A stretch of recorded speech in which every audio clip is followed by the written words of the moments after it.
MP board के कक्षा 10वीं के विद्यार्थी सभी ध्यान दीजिएगा। देखिए, आज हम अर्धवार्षिक परीक्षा पेपर का प्रश्न पत्र विषय संस्कृत का पूरे सॉल्यूशन सहित कंप्लीट करने वाले हैं। तो देरी किस बात की, बिना टाइम गवाए वीडियो को हम स्टार्ट करते हैं। तो देखिए, पहला प्रश्न है कि बालकस्य इति रूपम कस्य विभक्ति अस्ति। तो देखिए, बालकस्य में कौन सी विभक्ति है, तो बालकस्य में है षष्ठी विभक्ति। नंबर 2 कि राजम कस्य शब्दस्य द्वितीय विभक्ति रूपम अस्ति। तो राजन में द्वितीय विभक्ति कौन सी है, तो राजन में देखिए द्वितीय विभक्ति है राजा नम, इसकी चौथी नंबर एकदम राइट है। इसके बाद में सप्तमी विभक्ति रूपम अस्ति। तो इनमें से सप्तमी विभक्ति किसकी है, तो इसमें से सप्तमी विभक्ति है पितरी, यानी कि पिता की सप्तमी विभक्ति है पितरी। इसके बाद में देखिए चतुर्थी विभक्ति रूपम अस्ति। तो इसमें से चतुर्थी विभक्ति कौन सी है, तो बालक काय की, यानी कि बालक की है चतुर्थी विभक्ति बालक काय। इसके बाद में देखिए डेडेडेस जीवनम दुरअहम अस्ति। तो इसमें आएगा अत्र, क्या आएगा इसमें, अत्र।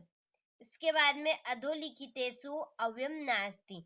तो इनमें से अव्यय कौन नहीं है, तो परा इसमें से अवयव नहीं है। तो आप यहाँ से इनका अच्छे से स्क्रीनशॉट लीजिए। आगे हम प्रश्न की ओर बढ़ते हैं। देखिए नंबर 2 में रिक्त स्थान। तो पहला देखिए चतुराहा काहा इतन्यो पदियो डेडेडेस विषणम अस्ति।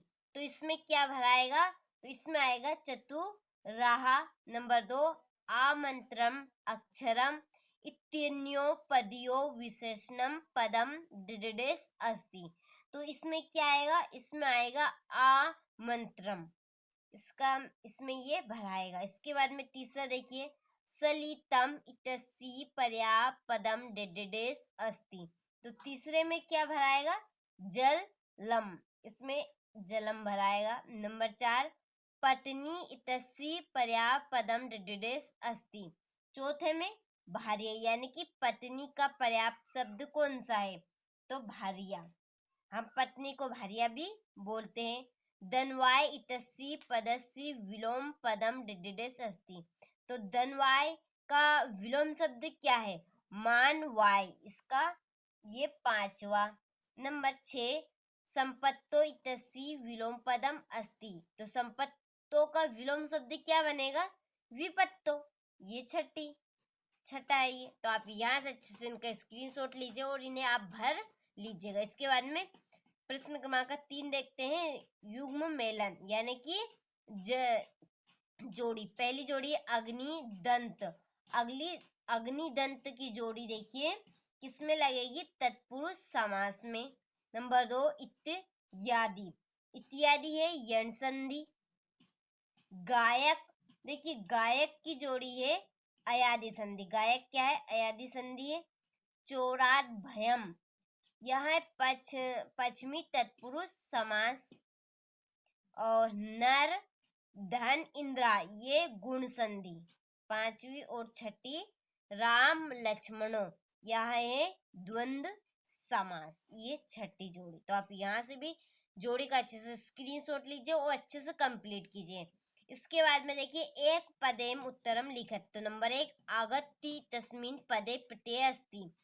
तो आगत्ति में प्रत्यय है ल्यप, ल्यप प्रत्यय एकम उदाहरणम लिखत। तो ल्यप का एक प्रत्यय का उदाहरण लिखना है, प्रदाय। नंबर 3 बालका तस्मिन् पदे प्रत्यय अस्ति। बालका में प्रत्यय क्या है, टाप। नंबर 4 केसा संपत्तो च एक रूपता, इसमें आएगा महताम। नंबर 5 कुशलवो कम उपसृत्य प्रणमतः, इसमें रामम।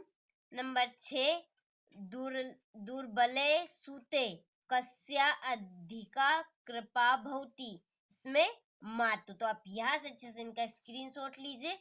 अगला देखते क्वेश्चन नंबर 5, इसमें है अशुद्ध और शुद्ध। देखिए जो सही है उसमें हमें आम लिखना है और जो गलत बात है उसमें ना लिखना है। तो देखिए पहला भवेयु इति धातु रूपेम बहुवचनम अस्ति। तो भव्यम धातु बहुवचनम है, तो ये है आम।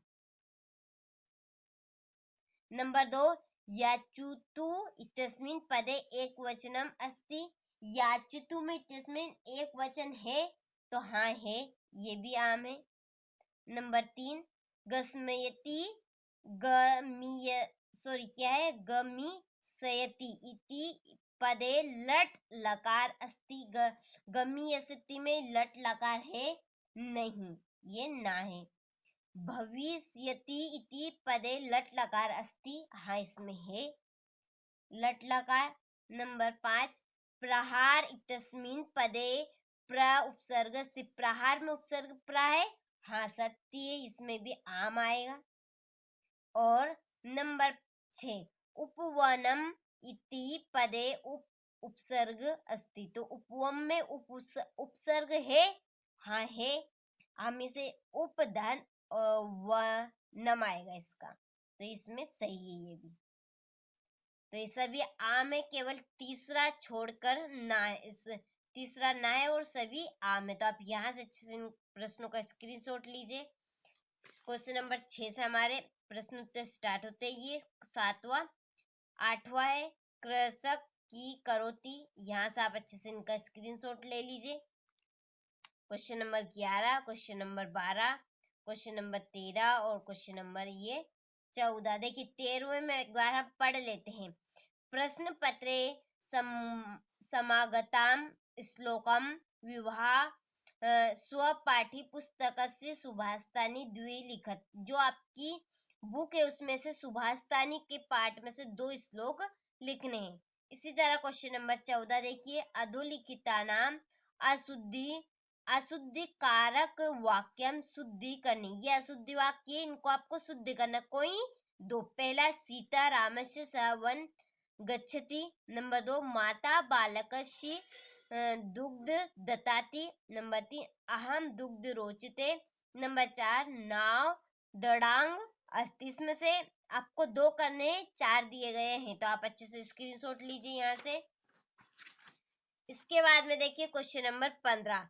तो देखिए यह यहाँ पे हमें 2 रिक्त स्थान दिए गए हैं 6, कोई 4 करने। तो देखिए पहले में आएगा अत्र, दूसरे में स्थित प्रज्ञ, तीसरे में वाच्य, चौथे में प्रथमो, 5वें में राजपुत्र और 6ठे में भ्रसम। तो ये भराएंगे, तो आप भर लीजिएगा इनको। इसके बाद में क्वेश्चन नंबर 16, इसमें देखिए अधोलिखितानि वाक्यानि घटना क्रमानुसारेण लिखत। ये आपका क्रम संयोजन है, जो घटना के आधार पर आपको लिखना है, जो किस लाइन, कौन सी लाइन सबसे पहले आएगी, कौन सी बाद में आएगी, इस तरह से आपको क्रम संयोजन जमाना है। इसके बाद में देखिए क्वेश्चन नंबर 17, वाच्य परिवर्तन। ये वाच्य परिवर्तन कोई 2 करने हैं आपको इसमें से। फिर देखिए गद्यांश, जो आपकी बुक में से पाठ दिए गए उसमें गद्यांश वाले में पाठ में से दिया गया है, तो आप यहाँ से अच्छे से स्क्रीनशॉट लीजिए इनका। ये 2 दिए गए हैं और क्वेश्चन आंसर भी दिए गए हैं, तो आप इनको अच्छे से कंप्लीट कीजिएगा, स्क्रीनशॉट लेते चलिए आराम से। देखिए क्वेश्चन नंबर 19, ये भी गद्यांश में से दिया गया है, आपकी पठित्वा यानी कि पाठ में से। प्रश्नम उत्तरानि लिखत। तो इसके नीचे जो प्रश्न दिए गए हैं उनको आपको इसमें से ढूंढ के लिखना है, तो आपको अच्छे से पढ़ने हैं, आप अच्छे से स्क्रीनशॉट लीजिए। ये आपकी बुक में से आपको मिल जाएंगे, उसमें से दिए ही गए हैं। ये क्वेश्चन है, ये इसके यहाँ से आप अच्छे से स्क्रीनशॉट लीजिए, ये अथवा है। इसके बाद में देखिए क्वेश्चन नंबर 20, अधोलिखित पद्यांश में से दिया गया है एक, तो 2 तो गद्यांश में से दिया गया है और 2 पद्यांश में से। तो आप यहाँ से भी इनका अच्छे से स्क्रीनशॉट लीजिए। ये पद्यांश में से दिया गया है एक। इसके बाद में देखिए क्वेश्चन नंबर 21, इसमें अपठित गद्यांश। तो अपठित गद्यांश को आपको अच्छे से पढ़ना है। देखिए इसके आंसर है ये इसको आपको अच्छे से पढ़ना है, इसी में से इसके प्रश्न आपको मिल जाएंगे, तो आप अच्छे से इसको रीड करिएगा और कंप्लीट कीजिएगा। देखिए फिर प्रश्न क्रमांक 22, इसमें देखिए स्वप्रचारस्य कृते अवकाशार्थम एक प्रार्थना पत्रम संस्कृत भाषा में लिखत। तो आपको एक अवकाश देनी है छुट्टी की, किसमें, संस्कृत भाषा में। इसके बाद में क्वेश्चन नंबर 23, इसमें एक निबंध लिखना है, जो भी आपको आता है और मैं आपको 100% कह दूं, संस्कृत का हमेशा ही आता है निबंध। तो आप बिन झिझक होकर आंख मीच कर संस्कृत भाषा का निबंध कर लीजिएगा। संस्कृत भाषा या महत्तम या कालिदास का, दोनों में से एक जरूर कर लीजिएगा। दोनों में से एक आपका 100% निबंध फंसेगा। तो ये 23 प्रश्न हो चुके हैं। तो आज के इस वीडियो में हमने कक्षा 10 का अर्धवार्षिक परीक्षा का सेट पेपर ए देख लिया है, और बहुत जल्दी सेट पेपर बी भी आएगा, और इसके बाद हम सी भी देखेंगे, सी बी ए और बी बी ए। तो जल्दी से आप इनको कंप्लीट कीजिएगा और अच्छे से तैयारी कीजिएगा।